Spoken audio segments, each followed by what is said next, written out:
Herkese merhaba, ben Zeynep. Hobisever YouTube kanalıma hoş geldiniz. Bugün sizlere kolay tığ işi dikdörtgen şal modelinin anlatımını yapacağım bir video ile yine karşınızdayım. Dilerseniz bu modelle sizler yazlık bluzlar ya da çeyizlik yelekler yapabilirsiniz. Yapımı çok kolay ve çok hızlı ilerlemekte. Ben bugün anlatımı yaparken bir şal ipi kullandım. Eğer dikdörtgen şal yapacaklar varsa uç kısımlarına püskül yapabilir. Yelek ya da bluz yapacaklar ise tabanda ve kenarda trabzanla devam edebilirler. Kenarların trabzanlarını artırabilirler. Hemen ipimize bakalım. İpim Angora Gold ipi arkadaşlar. Bu şekilde simli. Tığım 2 milim. Dilediğiniz iplerle rahatlıkla yapabilirsiniz. Şöyle ipi de göstereyim dilerseniz.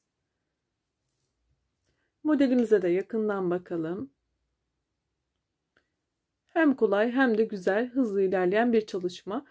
Püskül yapımı da yine bu videomun sonundaki kartlarda olacaktır. Şimdi dilerseniz kolay örgümüzün anlatımına başlayalım. Evet, ben rahat görmeniz için koton bir iplik ile çalışmamı hazırlayacağım sizlere. Şimdi zincir yapımı ile başlıyoruz. Yapacağımız örgünün türüne göre zincirlerimizi yapalım.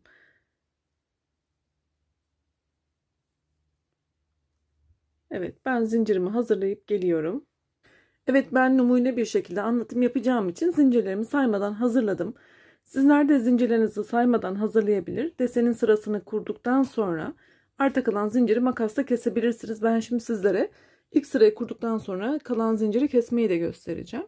Şimdi üstüne alıyorum ve dördüncü zincire batarak ikili trabzan yapalım.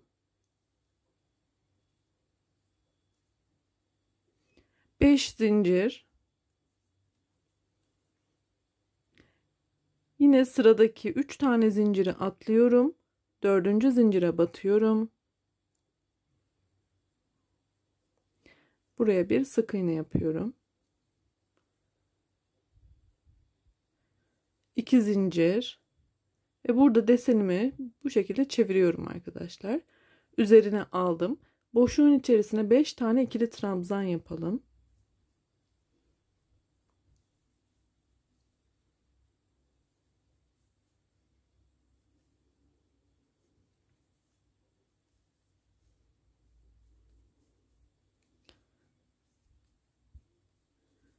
Evet, 5 tane oldu.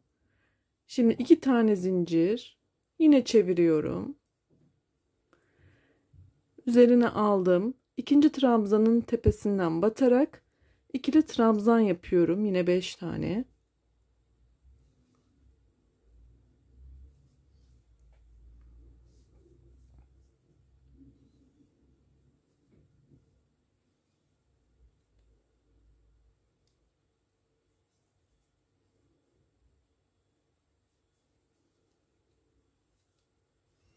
Ve zincirle batarak 5.'yi de yaptım.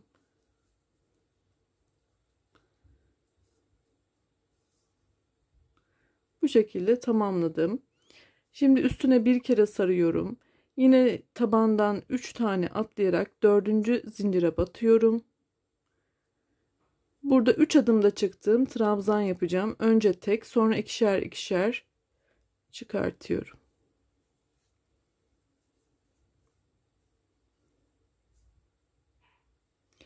Aynı şekilde devam edelim. Yine 5 zincir. 3 tane atlıyorum. Dördüncü zincire sık iğne. 2 zincir. Çevirdim. 5 trabzan.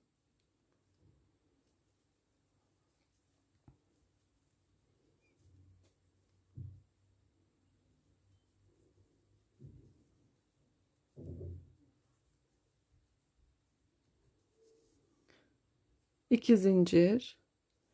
Yine çeviriyorum. Yine 5 tane ikili trabzan yapıyorum.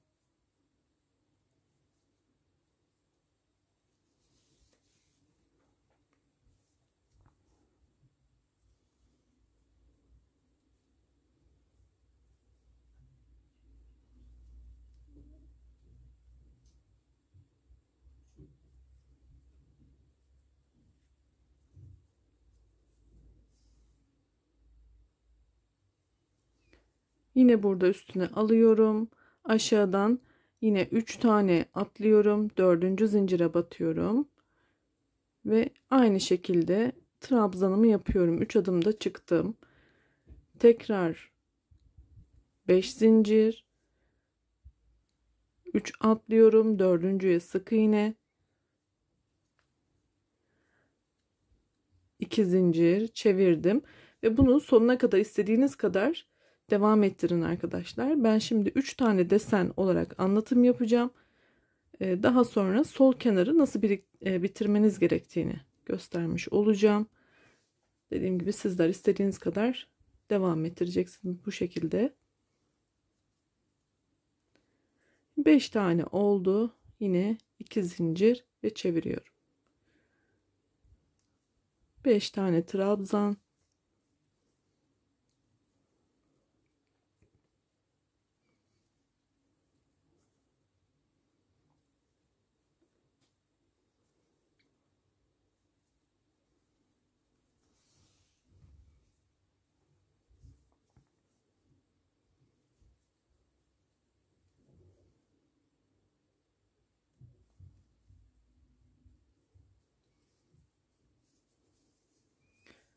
Evet.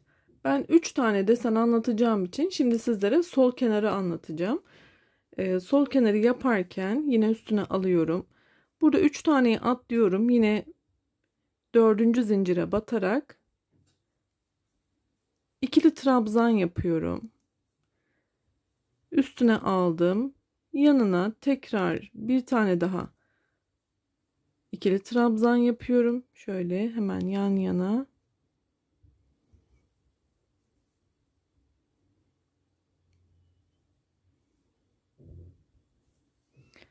Evet, 2 tane trabzanla da sol kenarı bitiriyorum. Başlangıçta burada da 2 tane trabzanımız oldu. Burada da yine sonda da 2 tane trabzanımız oldu. Sizler dediğim gibi burada desenle devam ettirip sol kenarı bu şekilde bitirebilirsiniz.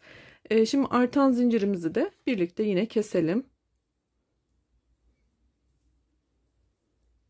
Sizler de fazla zincirle başlayıp bu şekilde devam edebilirsiniz.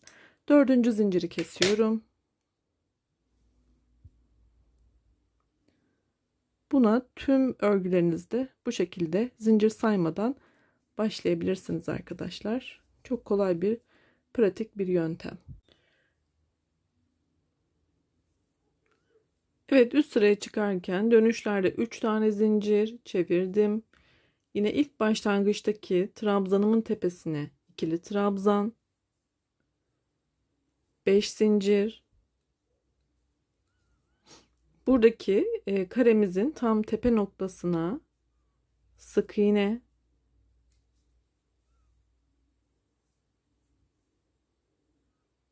yine 5 zincir, üstüne bir kere sarıyorum. Bu aradaki trabzanımızın tepesine batıyorum. Yine 3 adımda çıktım. Trabzanımı yapıyorum. Şöyle bakın. Yine devam ediyorum. Sol kenara kadar aynı şekilde 5 zincir sık iğne, 5 zincir trabzan şeklinde ilerleyeceğiz.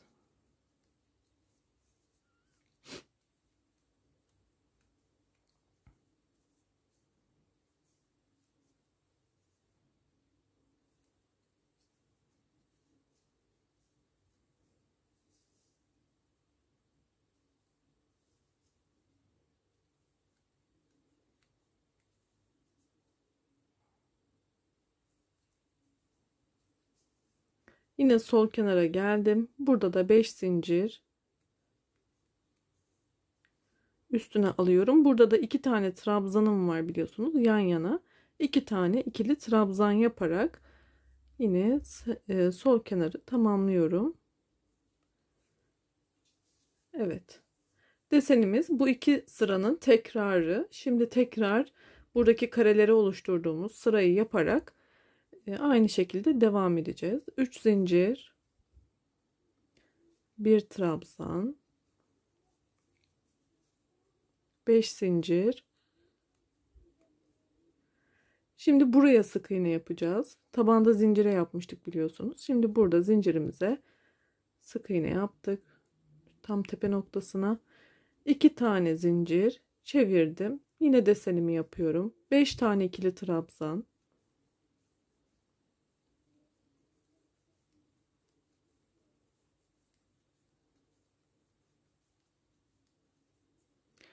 İki zincir.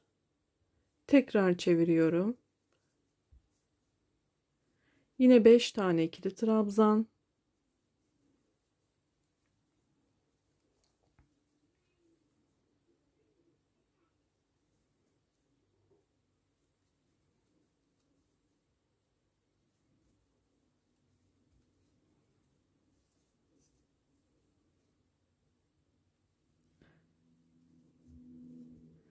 Şimdi ne yapıyorum? Buraya geçeceğim. Bunun için üstüne sardım.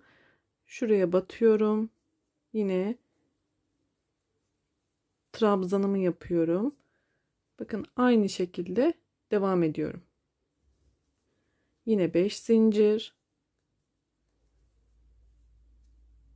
Buraya sık iğne. 2 zincir çevirdim. Buradaki karelerimi yaparak devam edeyim. Burada 3 tane yaptıktan sonra bir üst sıraya çıkmayı da yine tarif edeceğim. Evet, buradaki karelerimi de tamamladım. 2 tane de trabzan yaptım ve bitirdim. Şimdi bir üst sırada buradaki sırayı yapacağız. Ben şimdi onu da hızlıca yapıp sizlere o şekilde tekrar göstereceğim. Çünkü desen tekrar arkadaşlar. Evet, zincir sıramı da yaptım arkadaşlar. Desenimiz 2 sıranın tekrarı. Bu şekilde sizler de istediğiniz kadar devam ettirerek güzel örgüler yaparsınız. Hemen büyük desenimize bakalım. Yelek yapacaklar tabanda trabzanla başlayarak kenardaki trabzan sayılarını da artırabilirler. Etol yapmak isteyenler de bittikten sonra bu uç kısımlarına püskül yapabilirler. Yine kolay püskül yapımı videomun sonundaki kartlarda olacak. Umarım beğenmişsinizdir. Beni izlediğiniz için çok teşekkür ediyorum. YouTube kanalıma ücretsiz bir şekilde abone olarak bana destek olursanız çok sevinirim. Yeni videolarda görüşmek ümidiyle sağlıkla kalın, hoşça kalın.